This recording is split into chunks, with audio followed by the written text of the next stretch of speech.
Les femmes détenues de la prison civile de Lomé reçoivent ici leur certificat de fin de formation en maquillage et en soins du visage.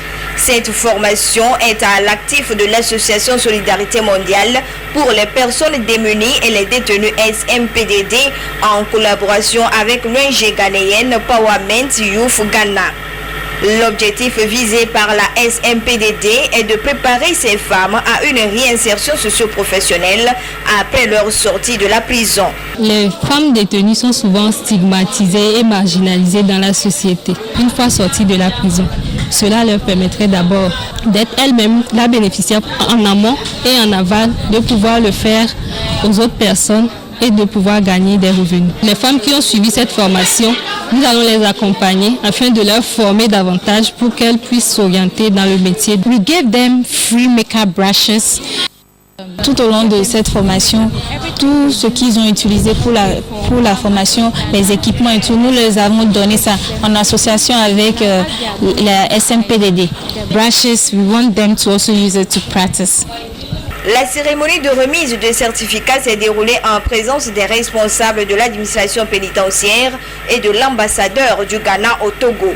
Tous, ils ont remercié l'association SMPDD et son partenaire ghanéen pour cette initiative qui va permettre à ces femmes de se prendre en charge après leur libération. C'est un sentiment de satisfaction que nous avons aujourd'hui et je prie que d'autres partenaires puissent nous accompagner dans ce sens-là afin que le détenu au sortir de la prison puisse avoir un travail, puisse bénéficier de quelque chose et être occupé à l'extérieur et ne plus revenir. Those who are used to the prison, they think that they have free accommodation, they have free food, they have free security and everything, so they don't have to worry so much about life.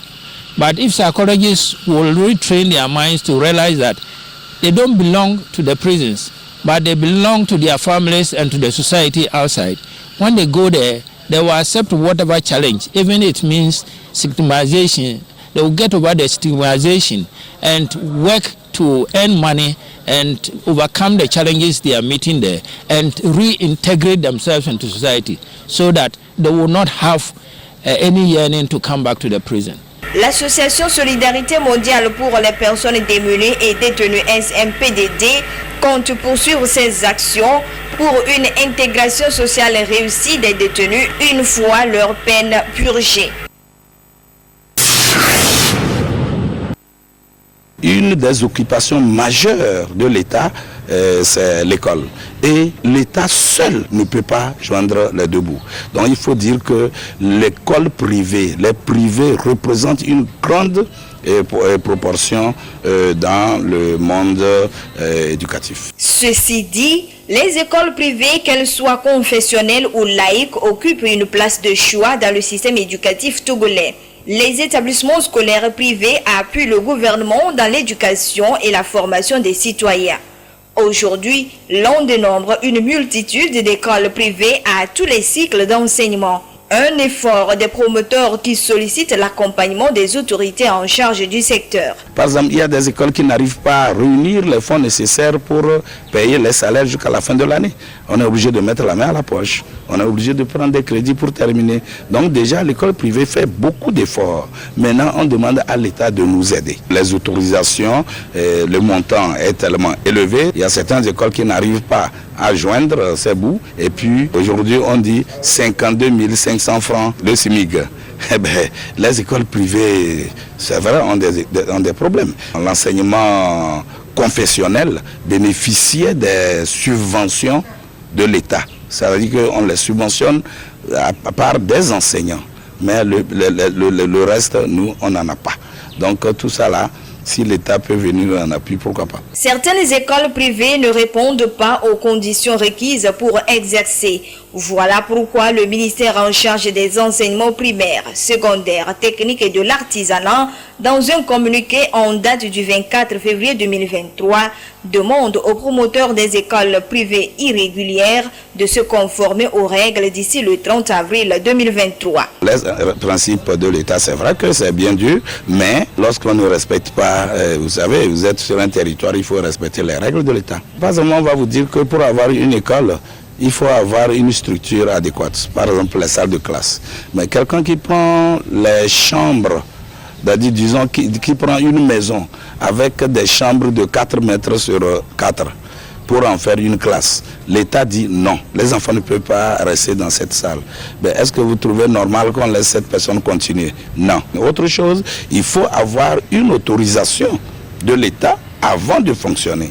Mais à partir du moment où vous n'avez pas l'autorisation, une fois on vous relance, deuxième fois on vous relance, je crois que l'État est en droit de demander à cette école de fermer. Les établissements scolaires privés jugés non conformes verront leurs portes fermées à la prochaine rentrée scolaire. Cette décision s'inscrit dans le processus de réforme engagé dans le secteur de l'éducation. Elle vise à assainir et à réorganiser le système éducatif togolais pour une éducation de qualité. À ce jour, le gouvernement fait état de 1855 écoles privées légales, du primaire au lycée, sur l'ensemble du territoire.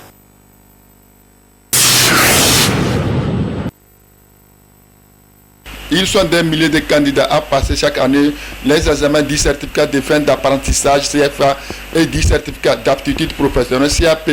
Ces candidats sont issus de différentes spécialités ou différents corps de métiers initiés par la direction des examens, concours et certification. Les CFA et les CAP ont une importance capitale. Le CFA, c'est le premier diplôme pour un apprenti. Tous les artisans et artisanes aujourd'hui sont conscients du fait que cet examen-là est très important. Ce qui fait que nous avons un chiffre important. Le CFA, qui est le certificat de fin d'apprentissage, est un examen capital pour un apprenti qui finit son apprentissage. Il doit passer cet examen pour être certifié et qualifié de pouvoir s'installer. Lorsque vous n'avez pas le CFA, vous ne pouvez même pas vous installer. Après le CFA, vous pouvez aller au CAP, vous pouvez aller à d'autres diplômes, d'autres plus nantis et plus bien, passent directement le CAP. Au niveau des apprentis, on parle plus du CFA. Au niveau des élèves, c'est-à-dire au niveau des élèves de l'enseignement technique et autres, on parle du premier niveau qui est le CAP.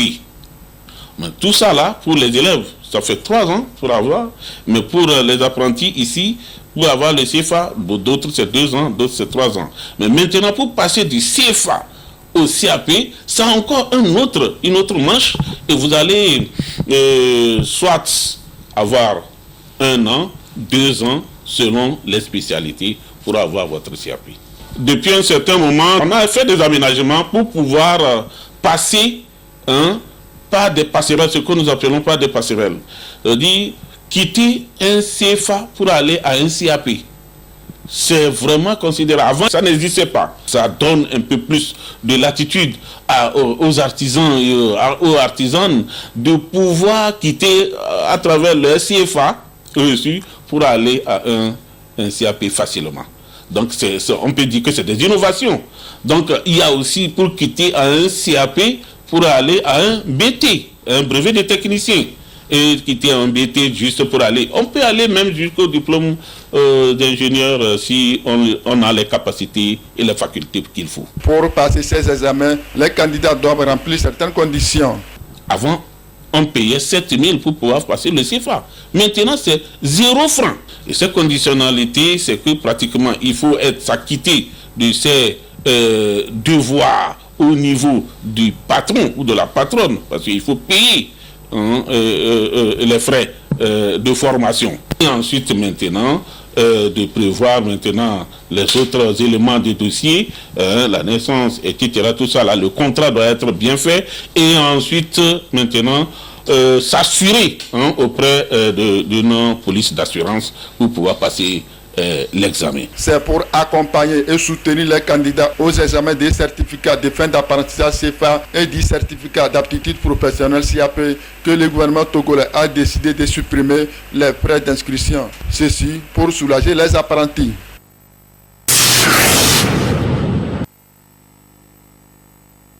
Cyclone, sécheresse, irrégularité des pluies, inondations sont entre autres des conséquences des changements climatiques. Ces aléas climatiques ont un impact sur le rendement agricole. Face à cette situation, il urge de prendre des mesures alternatives d'adaptation. Et comme mesure alternative, l'utilisation des semences améliorées. Nous recommandons que lorsque deux grandes pluies qui peuvent atteindre 20 mm arrivent à se suivre, surtout quand on est en mars-avril, dans la partie méridionale, c'est le démarrage de la campagne. Vous avez choisi un terrain, d'accord, mais il faut que le terrain soit propice à ce que vous voulez. Bon, si nous prenons toujours notre culture baromètre au Togo, je veux dire le maïs, nous avons plusieurs variétés. Il y a les variétés à cycle court, les variétés à cycle intermédiaire et puis les variétés à cycle long. De cycle court, c'est la famille des TZEE, dont le cycle tourne autour de 85-90 jours. Bon, intermédiaire, c'est entre 90 et 100 jours. Et puis, bon, le cycle long va jusqu'à 110, voire même 120. C'est pour que l'on puisse bien caler sa production. Toutes les variétés, s'il y a une poche de sécheresse, il faut que la poche de sécheresse soit traversée. Ça, c'est très important. L'autre aspect important à ne pas négliger dans la pratique agricole est le respect de la gestion durable des terres. Pour récolter et pour bien récolter, il faut savoir à quel moment tu as semé, quand est-ce que tu vas sarcler. On fait le sarclage, on apporte l'engrais NPK entre 15 et 21 jours. Ensuite, on reviendra pour apporter de l'urée pour pouvoir faire le bionnage et puis ça permettra alors au maïs de bien se porter et ainsi de suite. Et nous disons qu'il faut toujours respecter les doses. Mais nous recommandons, ceci n'est pas facile, mais nous recommandons qu'il y ait la fumure organique, le compost. Des conseils pratiques et utiles à mettre en application pour tirer meilleur profit de sa production agricole. Soulignant que l'Agence nationale de la météorologie du Togo, ANAMET, a déjà mis à la disposition des agriculteurs des données de la prévision de la grande saison au sud du Togo. Et selon cette prévision, il est prévu entre mars, avril et mai, dans les régions maritimes, des plateaux et centrales, des précipitations normales qui évolueront vers une situation excédentaire.